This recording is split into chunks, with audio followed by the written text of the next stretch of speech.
Marcelo. Okay guys, ito kasama ko si Tanggol at kami nasa bayan ng Orani.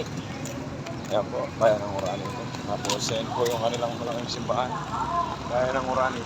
Kakain po kami guys. Kasama ko si Mr. Tanggol. Oo nga, kayo ba? Gumanda kayo natin.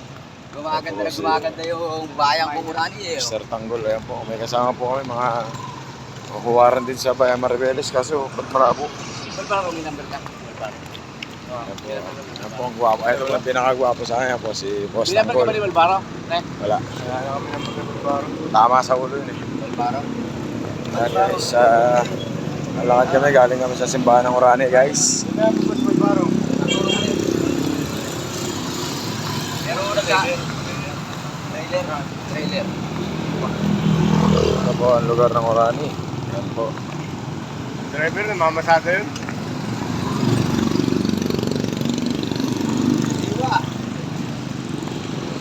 Mr. Tanggol. Oo, ilang araw yun. Ilang araw lang uwi yan.